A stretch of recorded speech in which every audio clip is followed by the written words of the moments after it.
Hello everyone, and today it's time for another one of these 2 for the price of 1 videos, as we're looking at a pair of planar magnetic IEMs, one of these from Sivga and one from a new brand called Kefine.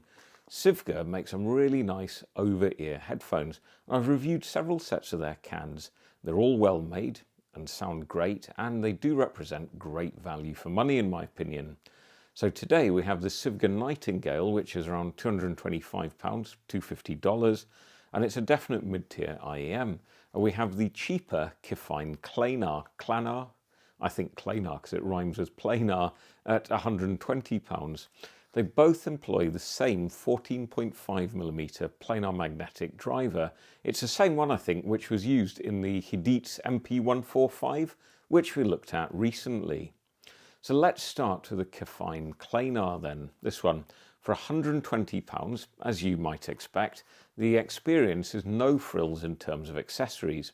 You do get a nice big hard case, a decently thick braided cable, and a mediocre set of silicone ear tips. The cable feels well made, although it's prone to microphonics if it's loose. It's a standard 0.78 2-pin connector which fits snugly. The IEMs themselves are nicely understated. We have a metal construction and they are very comfy in my ears, unlike the massive MP145. Now, I've worn them for hours on end without any issues, and it's great to see that Kefine have managed to get that big driver housed in a sleek shell. Onto the listening then, and I describe these as definitely a V-shaped IEM.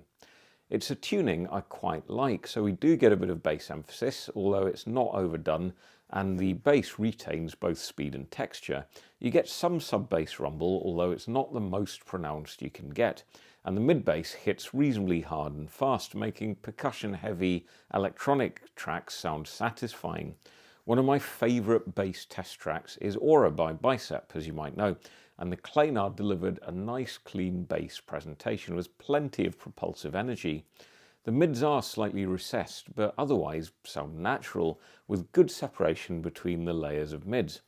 If anything, I'd describe them as definitely vocal forward in the mid-range, with female vocals in particular sounding really prominent and very slightly sibilant. So on Doll Parts by Hull, Courtney Love's rasping lead vocal really stands out, which is a good thing if you like her voice, but might slightly get your nerves on edge if you don't. The treble is airy and adds space to the mix without adding too much spice, and I think that these would be fine even if you are very treble sensitive, which I sometimes can be. Overall, I'd say that it's quite a nice tuning. The note weight in the mid-range is perhaps a little thin, and if you want something more full-bodied, more lush, I'd definitely recommend the MP145 over these. Detail retrieval is good, but not class-leading at the price. The slightly more neutral Truth Ear Hexa, which bring out a lot of detail, are a good alternative.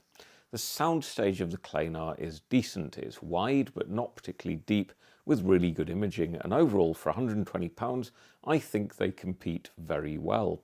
They're far more comfortable for me to wear than the MP145 and have a little bit more sub-bass, although the MP145 have a stronger mid-bass punch, a more organic and lusher mid-range, and they are also less prominent in the 2 to 3 kHz range, making them a lot smoother, more relaxing with female vocals.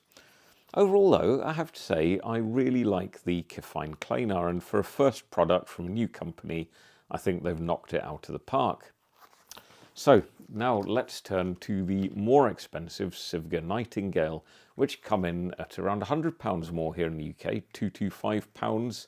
Once again, we get a nice hard case, a very decent cable, and 2 different styles of in-ear silicone ear tips. The Nightingale IEMs are rather beautiful in my opinion. The shape is reminiscent of the Salnotes Diocco, and the resin faceplates offer a bit of design flair.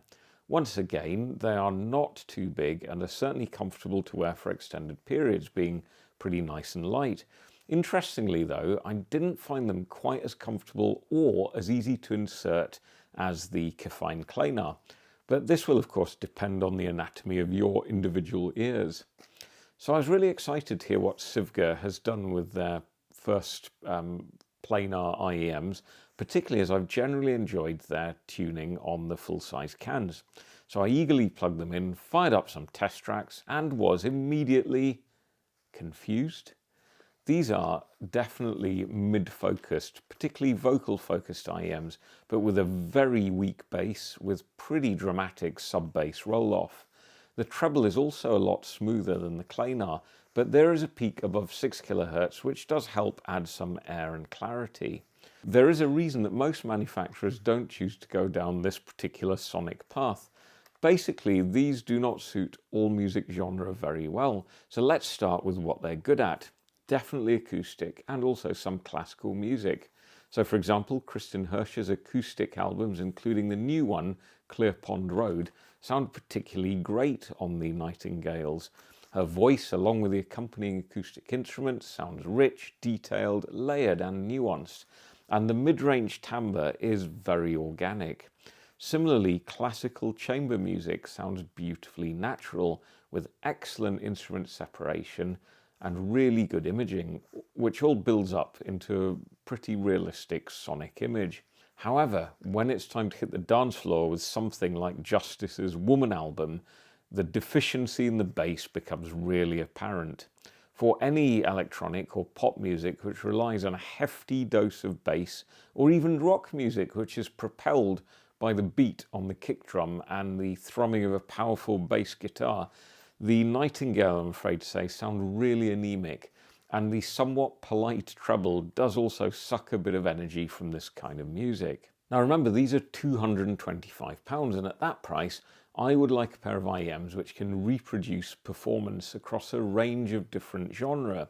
So I'd struggle to recommend the Nightingale.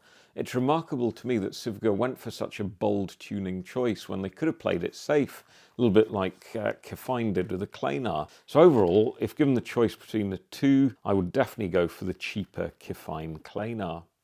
But those are just my thoughts, guys. As always, let me know what you think in the comments section below. Thanks for watching, and look out for more videos coming up very soon.